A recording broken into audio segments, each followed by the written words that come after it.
Today we're going to talk about top of funnel for product-led growth businesses, how it's different than your traditional SaaS companies and what to do about that difference so that you can actually generate the top of funnel you want to see and then execute on it and see folks continue to go through their journeys. So maybe as a starting point, Kyle, what is the problem that PLG companies face when it comes to top of funnel? Well, as a starting point, scaling a PLG company, especially in the early days, is extremely challenging. And we see product-led growth companies actually grow slower than their peers to that first million ARR or first couple million ARR. And the challenge is the funnel. You're having to attract a lot of users. A subset of those might sign up for your product. A subset of those, normally in the single-digit percentages, convert to paying customers. And those folks normally convert initially at small deal sizes. You know, a Calendly as an example, which is a portfolio company of ours, you can buy Calendly for as little as $8 a month. So it just takes a lot of users getting to your website and then going through that journey. And you can't spend a lot to acquire that traffic. And so if you don't have a whole lot of brand awareness, if people don't even know about your solution, maybe you're in a new category, kickstarting that PLG flywheel can feel extremely daunting for a founder. The other thing that I would share is what we're used to in terms of marketing for a software company. What PLG companies run into is that just doesn't work nearly as well for those businesses, right? So we might think about highly curated account-based marketing to our ideal customer profile, or trying to find ways to reach an executive buyer within a large company. Well, in a PLG world, there might be thousands of people within an enterprise who could sign up and try out your product. And there's a great blessing or opportunity in that, but also a challenge in that it's hard to target those folks. And a lot of what you might have done in the past, for instance, outbound calling, you just can't make the math work for a variety of reasons.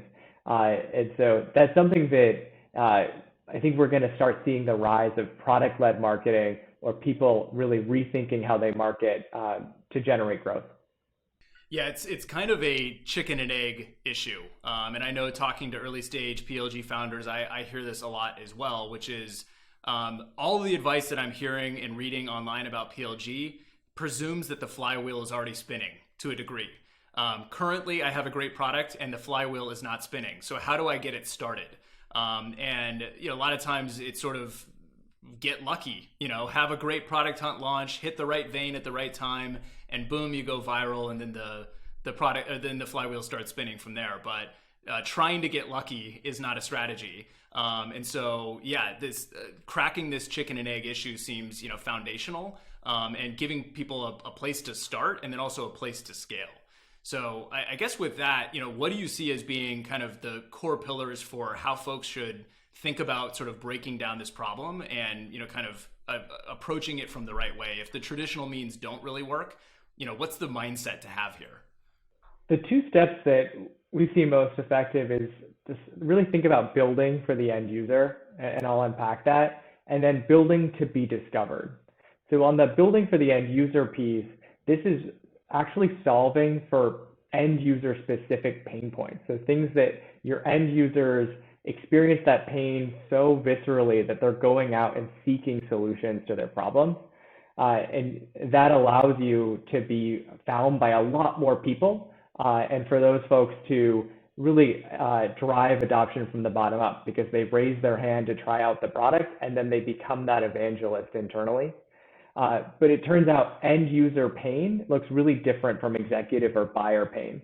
If you talk to a sales leader, for example, they care about managing their pipeline or managing rep productivity, getting more reps to hit their quota. The rep just cares about the pain of the back and forth of scheduling meetings, or how annoying it is to have to update their notes and put them in Salesforce at the end of every week. And that might take hours out of their week, hours away from being productive.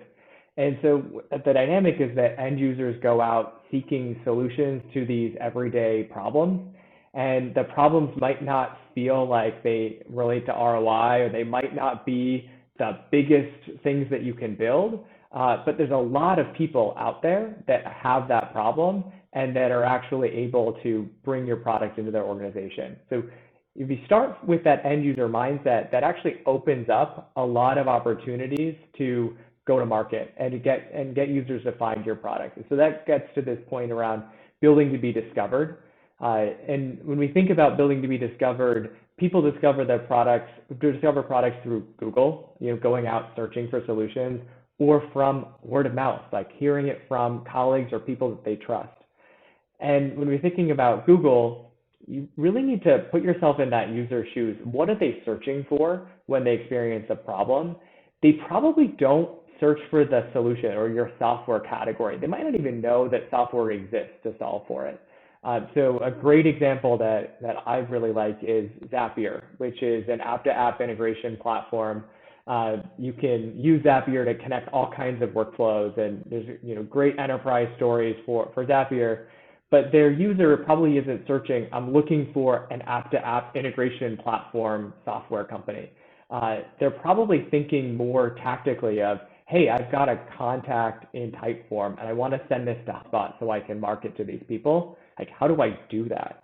And so you're going to go search for that in Google. And Zapier actually will get found because they've built out landing pages for every app-to-app connection that they support, as well as the specific nitty-gritty workflows that individual users have in mind. And so you can read about that workflow and then just start trying it out to solve your problem just straight from the landing page.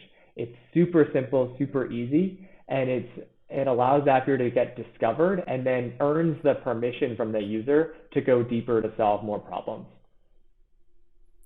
So what I'm hearing through clearly in how you're describing it, it kind of comes to me as really about customer empathy. And that's a term that lots of people use in lots of different contexts. But in this context, the first starting question is, well, before you can have empathy, you have to define who is the person.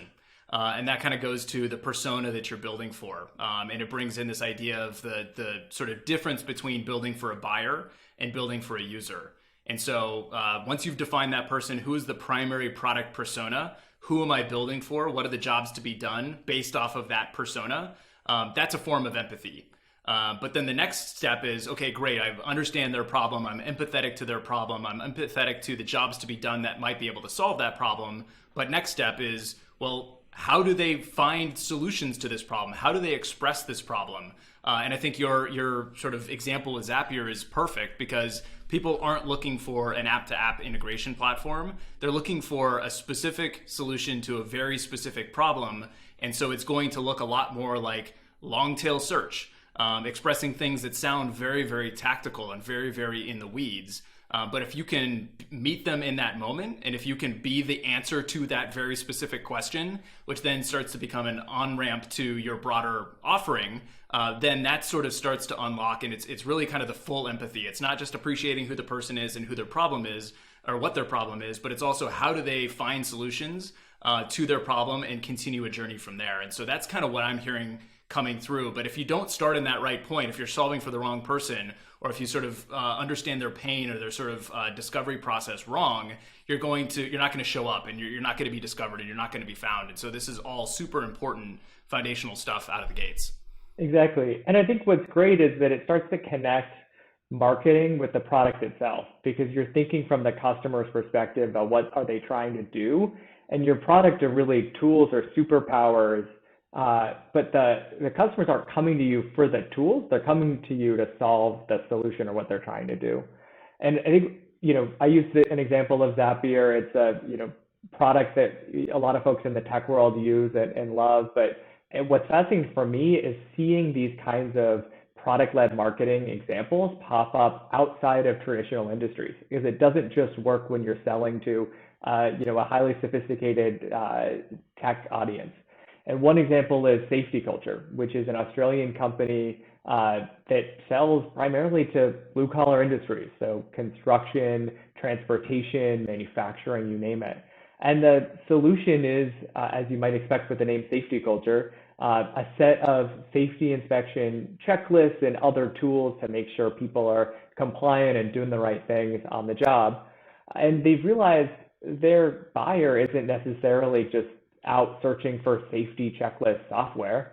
but they've got an everyday job to be done. They've got a food safety inspection that they have to do because they operate a restaurant, or a light vehicle safety inspection because they operate a transportation business.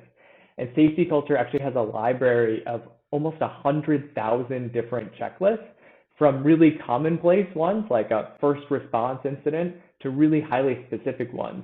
And the fascinating thing is you can learn where you see the best traction and really build for these audiences. So if you see a lot of appetite from folks using these free products and then having high conversion rates or having high retention rates, you can really double down on these opportunities. And you can also take, your successful customers who found you and really understand what they're using your product for, and then build templates around that or recipes around that to find more customers like that first customer that you found. And so it's both a great way to find more folks, but then use your existing customers to pattern match. Yeah, and I think we're getting into, with the Zapier example and the safety culture example, we're getting into some of the specifics kind of on that second pillar you mentioned, which was building to be discovered, because end users tend to discover products as opposed to go through a traditional evaluation process or procurement process to get a product. And so I guess unpacking that a little bit more, what do you see for product-led growth businesses? How do you get discovered? If we sort of translate it into specific channels or specific strategies, like what are the things folks should focus on that they can bring into their own business? Right. Great question. SEO, or organic search, is far and away the top lead source for the average PLG company. This isn't paid search. You're not advertising. You're not spending money on a cost per click basis, but you're getting discovered when people are going into Google. When we look at standout PLG companies, about 40% of their new users come through organic or SEO. And then the next set of channels or areas to be discovered, it's a longer tail, and they're really productive for some companies and less productive for others. But you're looking at things like product virality, community-led growth, especially amplifying kind of word of mouth and referral dynamics, and then partnerships and marketplaces to be discovered in the context of an existing workflow, right? So if your customer is that Shopify merchant, odds are they spend a lot of time in the Shopify App Store and the Shopify community. And so you can get discovered in that context rather than creating a new workflow for your customer to discover. So breaking each of those down, SEO, we talked about Zapier and the Zapier, user journey experience, but if we take that, or if we take other examples, what are the SEO best practices that PLG companies should consider? Yeah, great question. Well, I think the first thing is really focus on those longer tail searches rather than just the most common traffic drivers, right? So you want to be discovered based on what your user is trying to do. And it often turns out for PLG companies that that's a wide variety of things rather than just one thing specifically. But campaigns that I like, so templates work really well, or essentially recipes. You can think of these as building landing pages for each of these jobs that your user is trying to hire your product to do. And so that's Zapier and safety culture are great examples of those. But then when you're thinking about content, product education or how-to content tends to work really well. And so that in a developer context, that's often your documentation, and your docs can be a much more powerful source of discovering your product than you can expect. I still see some companies that hide their docs or don't make them accessible via SEO. And so there's so much that you're missing out on in terms of organic traffic by distributing there. But you can also look at products like Ahrefs, where it's a tool to essentially do better SEO, which is it's extremely meta. And they'll write content about how to do keyword research or how to optimize your SEO. And they do it essentially walking you through how to use their product to get this job done that you're trying to accomplish. So it's extremely tactical how-to, and dog foods the product in the context of their marketing. And so that I think is a great way of connecting both what your user is trying to do with how your product provides a great way to do that. So what I'm hearing there is, first and foremost, across all those examples, focus on and embrace specificity, which really means embracing long tail terms and the entire sort of body of what long tail terms could look like, and not just the obvious head terms. But then the next piece is, once you get somebody to click on something related to a long tail search term, make it as actionable as possible. So that you're actually delivering value. It's not just, playing the old SEO game of getting somebody to click on your listicle and hopefully getting them to sign up into your nurture flow. It's actually, this person has a problem.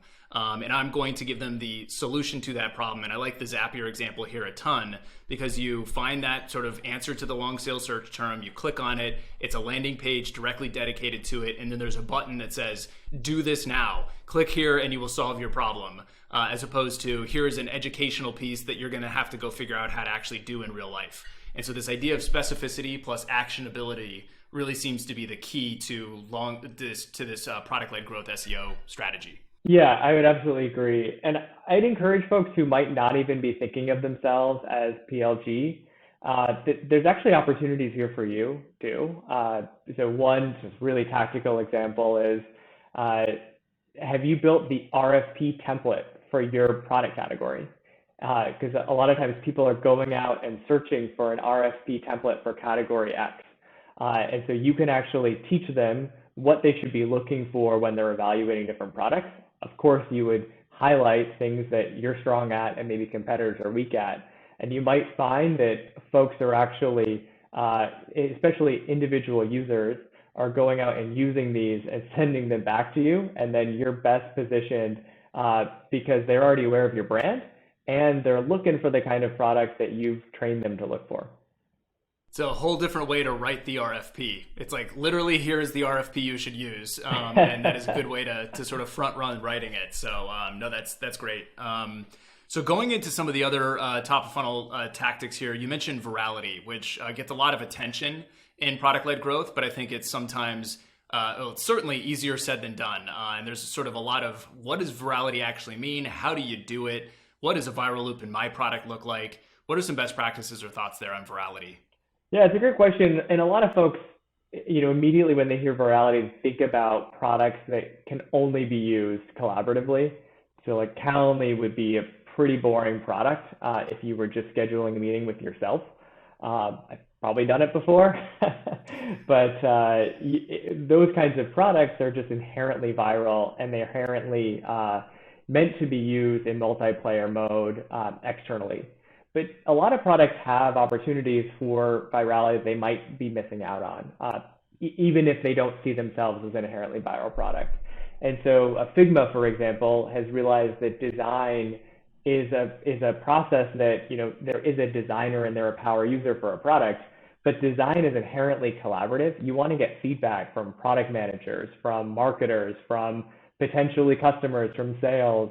And wouldn't it be great to have all of that feedback and that iteration live within a product rather than offline? And so Figma drives a lot of virality and growth within an account through collaboration features and commenting, editing, feedback, and so on. And you could also even think about word of mouth or folks showing off your product to other people because they're so excited about it as forms of virality. And so when I think about virality, or if I were in a founder's shoes, I would think about virality as, a set of two factors that ultimately ladder up to your K factor, which is how many additional users does one existing user bring in. And that is made up of two things: of invites or social exposure. So how many people does your existing user expose to your product? And then how much of that can you convert into new users for your product? And then if you think from that vantage point, there's actually a lot that you can do that you might be missing out on. And so the steps that I like to think about are: start by adding and promoting social features in your product. So creating a reason for people to want to bring other folks along. And this can be through, for example, highlighting milestones or events when someone has gotten success. So if you've gotten to a point where you've set up the product, you're starting to get insights back, you might want to share those insights back with your team. And you might want to push that out via Slack, for instance, so everyone in your organization can see those same insights and see that milestone. That's an example of a social feature that is part of just about any software product. You also want to think about removing friction that stops your existing users from being social. So for some companies, you see that they have a self-serve product that can only be used in single player mode. Like you have to upgrade if you want to add more than one user. That's an example friction point, right? Loom is I think one of my favorite examples here. So Loom is a great PLG company in the kind of video recording and async workspace. And for Loom, they used to have this notion of you were either a creator, which was paid, you could create videos, or you were a viewer user, which was free and you could consume content.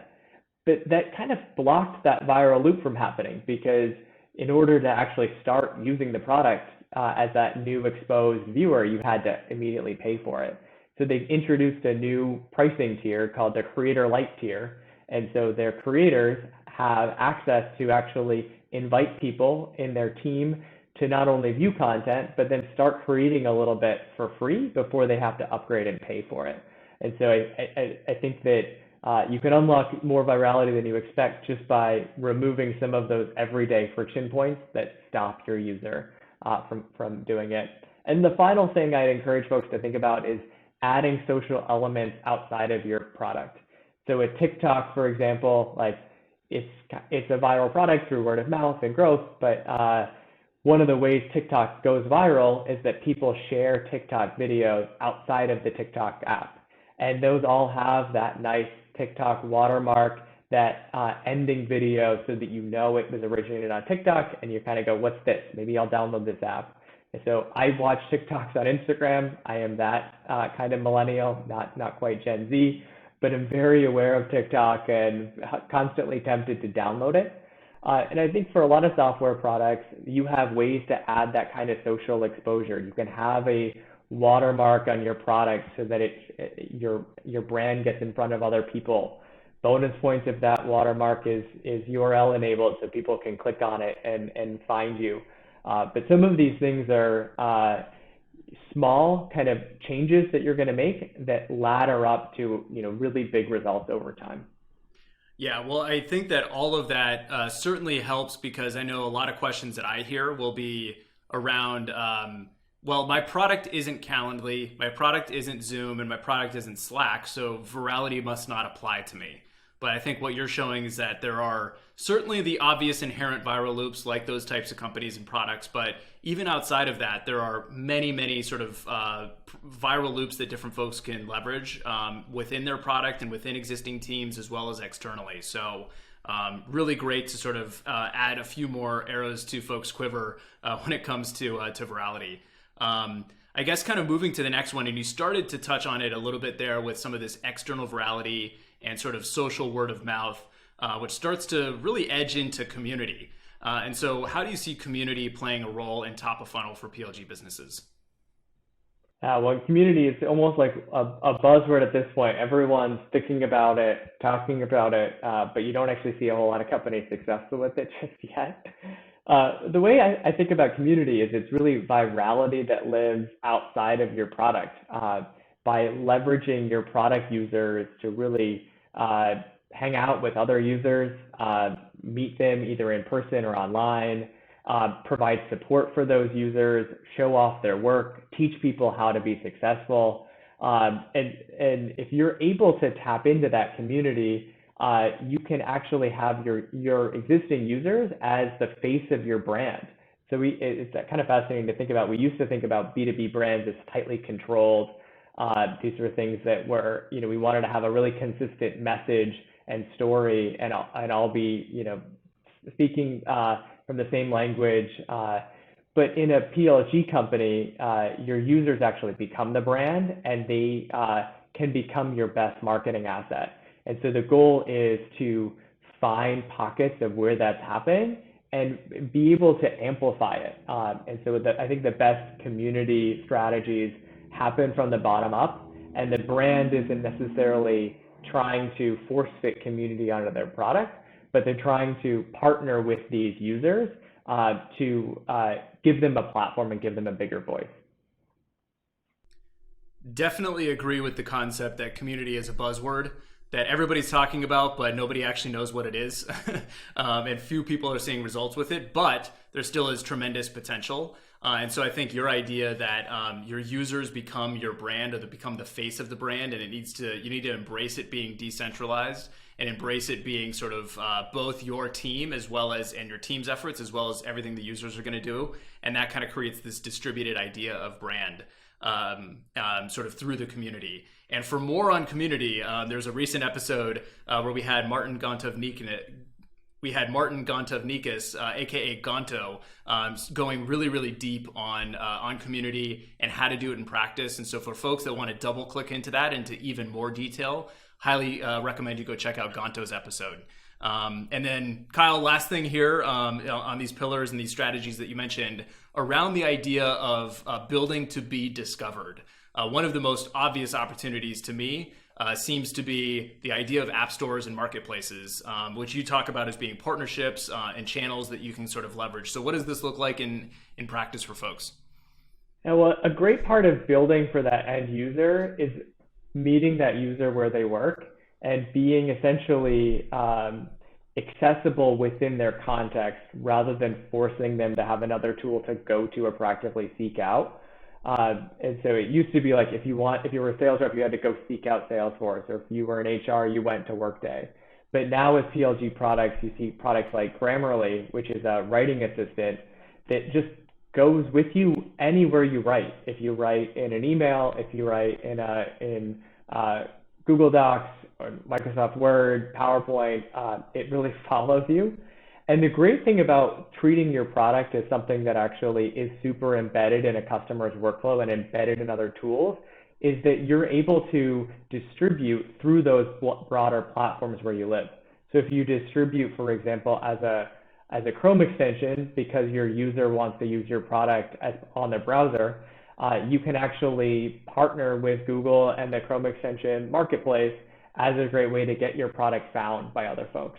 If you find that your users often want to use your product on the go on a mobile device, for example, the App Store is a really untapped opportunity for B2B products that not a lot of folks take advantage of.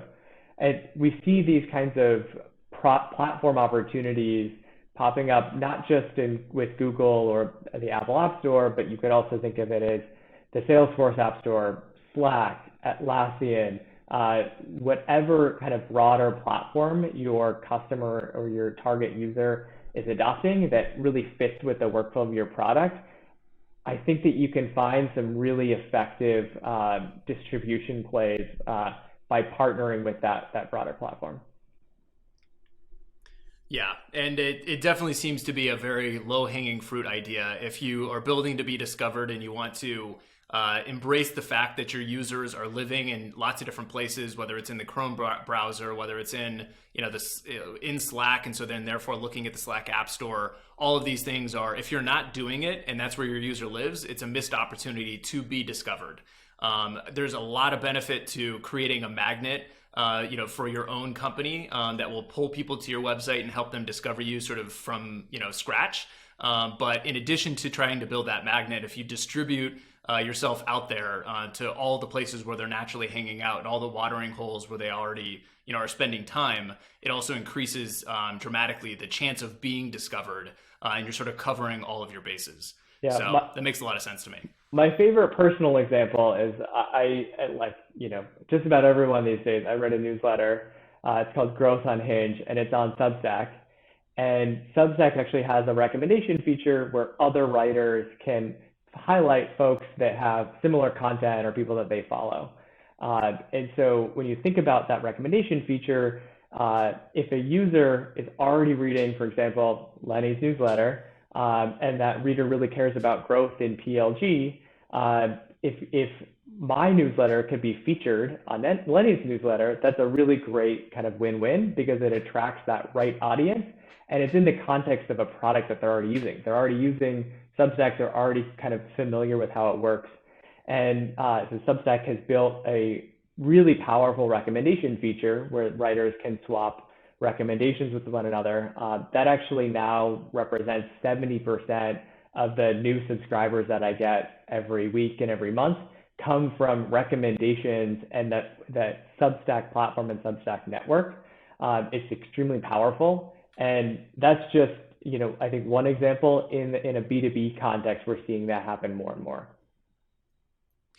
So last question for you here, Kyle. If we go back to where we started, which is, PLG founders who want to get the flywheel spinning in the first place, where should folks start? If there's one obvious place to start that has the highest probability of helping to get that flywheel starting to spin, where should people begin?